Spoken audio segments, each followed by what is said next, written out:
Yesterday, the President of the United States had the House Democratic Caucus in the East Room for a discussion. Today, he'll have the Republican Caucus, and he'll also have the Democratic senators. Mr. Speaker, I hope all the Republicans go and engage the President, because the President gave such a clear and convincing argument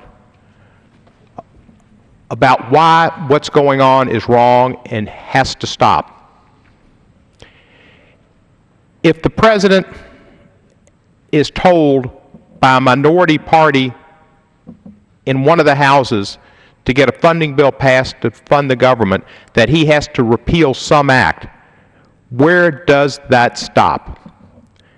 If we get a continuing resolution, and this one was till December the 15th, and they ask the President to abolish the landmark legislation that he signed and that this Congress passed a few sessions ago, the next thing could be, well, we're not going to continue the government again unless you repeal the EPA. Or we're not going to do it unless you repeal the Fair Labor Standards Act. Or maybe 6 months down the line, we're not going to repeal it unless you and Vice President Biden both resign.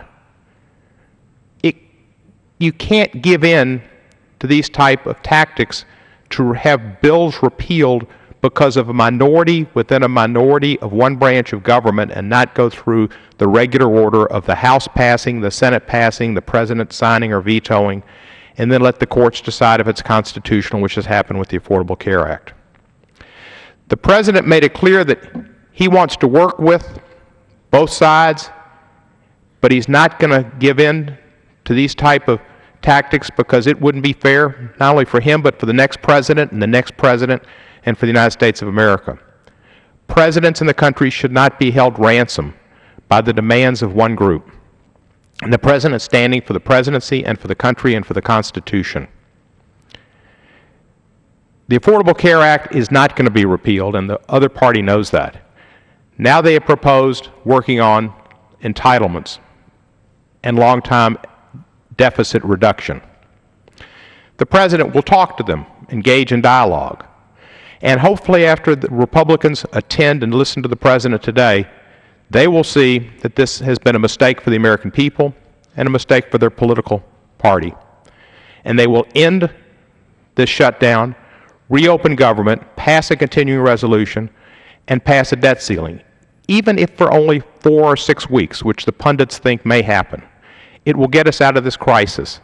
And hopefully the minority group within the Republican caucus will let the Republican Party continue to be what it had been in the past as a party of business and not a party that was anti-business and threatening a debt ceiling issue and a default on our debt, which would be catastrophic to the national markets and the world markets. And hopefully in those 6 weeks with dialogue, that the President and the leaders of Congress can come to some agreements and we won't have this type of brinksmanship again. The President is a convincing individual. He's very knowledgeable. He's got great people working with him. And he's looking out for the future of this country. This shutdown was totally avoidable. The continuing resolution, which was only going to be till November 15 on the Senate side and December 15 on the House side, accepted the House of Representatives budget figures, which was the Paul Ryan budget. Paul Ryan budget is an anathema term to Democrats. We don't like it. It's got cuts to so many services that are important to people in this country. Cuts to Head Start,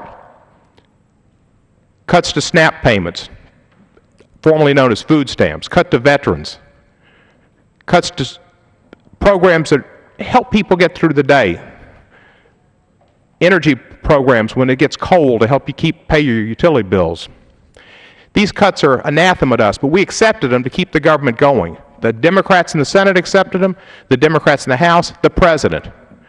But the House Republicans who put that figure out and got it accepted, that wasn't enough. They had said, all right, now you've got to repeal, abolish, and or change to the point of trying to get to abolishment of the most important bill that's been passed in this House of Representatives since 1965, when the Civil Rights Act and Medicaid and Medicare were passed. It's not going to happen. We're the last industrialized country on the face of the earth to have national health insurance. It's the right thing to do. And it's folly for governors in the states that haven't allowed the Medicaid expansion to go forward to do that, and I hope they would. I hope the Republicans come to their senses and we end this shutdown.